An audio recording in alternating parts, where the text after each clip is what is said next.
مؤتمر الدعم الدولي للبنان شكل طبق الأساس في اللقاءات التي جمعت وزير الخارجية الفرنسية مع المسؤولين اللبنانيين. ملتقيا الرئيس ميشيل عون، بدأ وزير الخارجية الفرنسية جان مارك إيرو زيارته الثانية هذا العام إلى لبنان، وفي قصر بعبدة هنأ الضيف الفرنسي بانطلاقة العهد الجديد، آملا بأن يتمكن السياسيون من إقرار قانون انتخاب جديد والانتقال صوب استقرار محلي.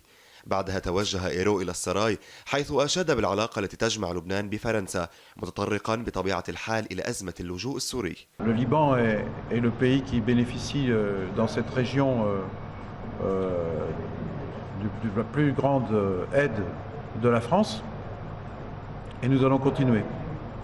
Et nous voulons aussi tout faire pour que le Liban reste en dehors du conflit syrien et puis en même temps être aux côtés du Liban dans sa lutte contre le terrorisme. Nous souhaitons aussi que le Liban puisse poursuivre son dialogue avec les pays voisins et en particulier avec l'Arabie Saoudite, avec les pays du Golfe, avec l'Égypte, mais aussi bien sûr avec l'Iran. Et la France, dans la situation qui est la sienne, veut continuer à être un facilitateur. ومن السراي إلى وزارة الخارجية حيث عقد إيرو ونظيره اللبناني جبران باسيل مؤتمرا صحفيا مشتركا. Le Liban continue de subir le lourd fardeau de l'afflux massif de 1,5 million de déplacés syriens sur notre territoire. Sans une aide directe à nos institutions publiques et sans la prise en compte du caractère exceptionnel de la situation au Liban, nous allons très vite crouler sous le poids économique, social et démographique et sécuritaire d'une telle présence.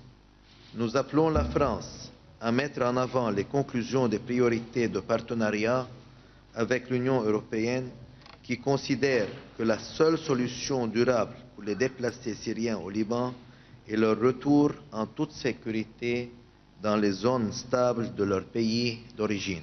La France peut jouer un rôle particulier à rassembler les joueurs internationaux sur son territoire pour assurer une aide tangible au Liban. Sur les questions de sécurité, les forces armées et les services de sécurité du Liban, il faut le dire, font un travail exceptionnel. Ils se coordonnent avec efficacité pour tenir l'anti-Liban, véritable ligne de front qui sépare le Liban de Daesh. Le programme de renforcement de la coopération militaire annoncé par le président de la République, François Hollande, en avril, sera mis en œuvre dans les mois à venir. Les travaux préparatoires sont terminés. Donc l'engagement, là aussi, est tenu.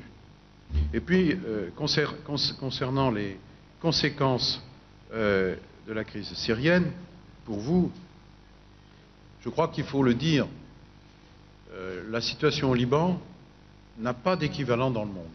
إيرو التقى أيضا الرئيس نبيه بري في عين التينة، هو الذي أشاد خلال جولته بتمسك اللبنانيين بمبدأ الحياة فيما يتعلق بالحرب السورية، مشيرا إلى أن الرئيس عون سيزور السعودية قريبا وهذا أمر إيجابي، كما أعلن أن زيارة عون لفرنسا مرحب بها.